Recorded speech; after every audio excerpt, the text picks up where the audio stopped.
Hi, lovies. I wanted to come in really quickly just to share some insights about how I spend my days and how I really organize my time, mainly because I've seen those questions come up pretty frequently lately in my one on one clients, my group coaching programs that I'm either a part of or supporting through bonuses and things like that. And I just really wanted to share with all of you how I really structure and manage my time now and how I really avoid burnout.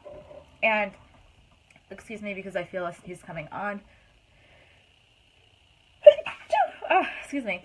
And before I really kind of get into how I avoid burnout and how I spend my time, I really just want to give you a quick sense of where I came from a mentality and a corporate standpoint. And hey, MD, to give you a sense of like, okay, like I've been probably where a lot of you have been. And for those of you who don't know, my background is always been, I've worked for somebody else. I started in publishing. I was at InStyle magazine straight out of college, and then moved on to travel and leisure, always in marketing and sales. Didn't love sales, so I really switched out of sales pretty quickly, and then went to an ad agency. Now, for any of you guys that have done agency life or have a gist of what agency life is like, you work all the time. Like, you work crazy hours. There were times where I was on call in case something, like if a client had a launch and something crazy was happening. And coming from having two parents as doctors and they're like, you're on call and you work in advertising, like it was kind of like, I need to reevaluate my life. Like, nothing crazy is going to happen. Why should I have to like possibly run into work on the weekend? So that's kind of where I started. And then I transitioned. I got my MBA and I was like, I'm going to switch to work corporate. And so then I worked corporate and I saw a little bit more work-life balance, a tiny bit more, but still honestly not a ton because, you know, I really felt like I had to hustle and always be working to really show my value and move up the ladder. And so then I went to startup and forget about it. Startup, always working. Like, it was probably like, you know, an intense time. There was a full week where I think I didn't sleep for a few days, and it got to the point where I had to take a nap where I was at work, and they're like, you know, you're a little delirious, you need to take a nap, because I don't do well when I don't sleep. So I totally have like that background of, for things to work and for me to succeed, I need to hustle. I need to constantly be working. Like, I don't take breaks. Like, that was kind of my mentality. So when I started my own business at the very beginning, I would be up at like 3 in the morning doing God knows what, like just constantly working, and I burnt out really quickly.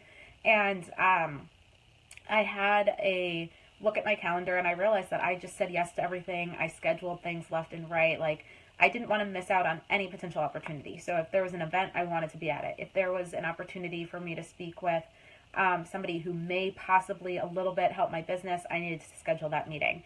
I had to do everything myself because that's what I thought, and I had no money. So I was like, got to do it. And so I was just really working way more than I needed to. And I wasn't seeing results or success working like that. I just wasn't. And I kid you not, when I really took a step back and I was like, I can't do this anymore. I'm going to try like something new because, you know, if you want a new result, you have to try something new. Same thing's not going to get you a new result. So I was like, all right, I'm going to schedule my days differently. I am only going to focus on a certain amount of things a day. I am going to take breaks every hour and a half to 2 hours. I'm going to have fun. Like, I am focusing my days around getting the basics done and having fun. And so what that looks like today and what it looks like right when I got my first or signed on my first 2 clients was that I focused on money-making activities. So I was like, okay, I need to do my mindset, because for me, I really believe it's like 80-90% mindset. So I'm like, I'm going to do my mindset routine. I am going to spend time nurturing communities, whether it's my own community. Before I had a Facebook group, I would just go into other Facebook groups and answer people's questions. I was just really like, I want to give back and support people as best as possible. So I would do that.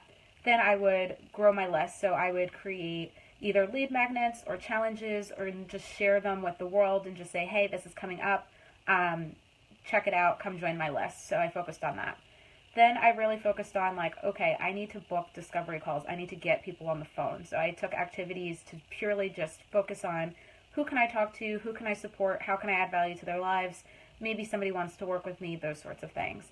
And the final thing I did was really mastered sales conversations, because I had it in my head that sales was like this dirty thing when I started, and I avoided sales like the plague. But I really shifted my mentality to go, all sales is me saying, here's what I do, here's what I offer, here's where you are, here's what you need. Let's dig deep into what having the type of support that you say you need would really do for you and your business. And by the way, oh my goodness, like if you want all of this and you want this life and you are really passionate about these things, and I'm here to support you in making all of that a reality, why don't we explore what it would be like to work together, and then offer up to someone, do you want to work with me? And they'll typically say, yes, I want to work with you. Or they'll say, no, I don't want to work with you. Or they'll say, yes, and I have concerns. And then you just work through the concerns, and then either they sign on with you now or they don't. And that's kind of it with a sales conversation. It's not so like creepy, dirty, all that stuff. But those are the 5 things I do every day. And if I do nothing else but those 5 things, it's a great day. And realistically, those 5 things, I could do all of them in like 2.5 hours at least. And then sometimes I take longer, but I could literally give myself 30 minutes for each of those 5 activities and be solid with my day. And so realizing that, I said, okay, well, what if I focus my days on that? What if I start looking at getting support from like team members and things like that, and really just exploring like, what could I get support on so that I don't need to focus my time and energy on things that are not in my zone of genius. Like, I am not strong at web design. I have visions and I get kind of how things should look, but I should not be coding. I love writing, but I don't need to write everything that goes out for my business. I just don't. Like, especially the basic stuff that's like, hey, come to this meeting. It's scheduled at this time.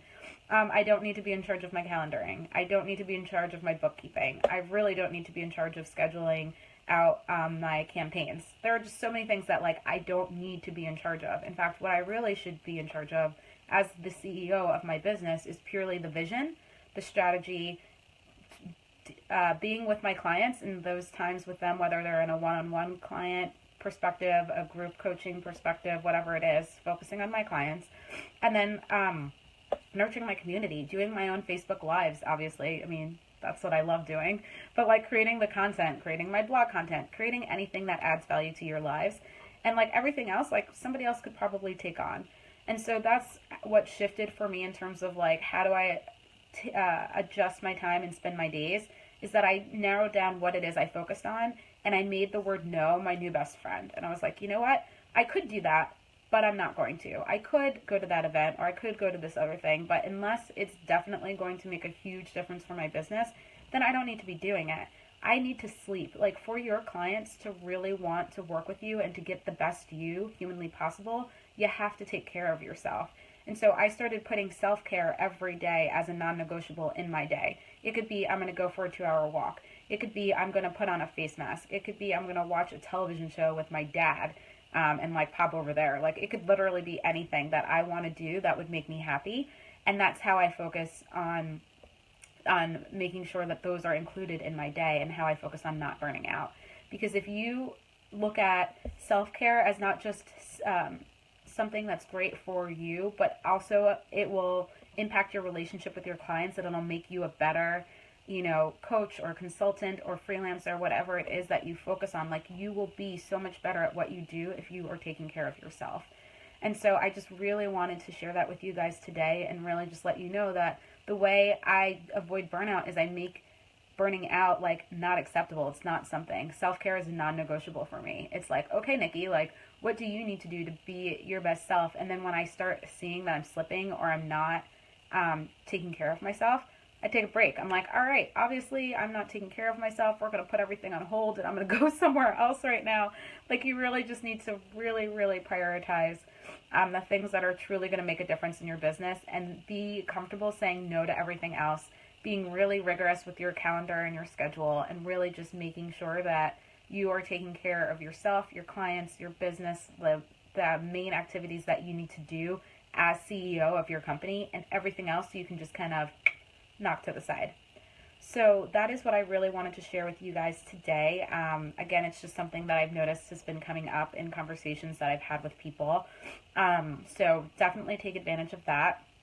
The other thing that I wanted to let you guys be aware of is that I'm doing 25-minute content strategy sessions. I know some of you have had them with me, and I really appreciate how valuable they've been for you, and the feedback that I get in terms of what a difference it makes for your business. Like, that literally like makes my day, and knowing that these are valuable.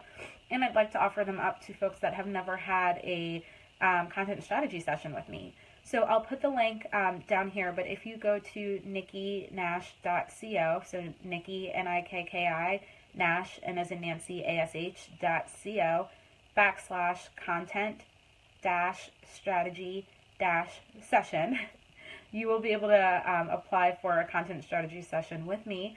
I only do a few per week, but really a month, but I'm trying to up the frequency a little bit this month, just because I really want to make sure that everybody is getting the level of support that they need in order to crush their business and be like the badass lady bosses that you are. So again, I'll put the link down here, but if you are at all game to schedule a one-on-one 25-minute session with me to really look at where your business is now and what a difference it could make to create some sort of content piece or a Facebook Live or different things along those natures, an event, anything that would really make a difference for you and your business, we can come up with a strategy and come up with your next actionable steps to do that. So I just wanted to pop in again. I love talking with you ladies. It's been so good to see you guys, and thank you for the comments. I know I haven't been reading them, but I love you lots, and I will talk to you soon. Bye, honeys.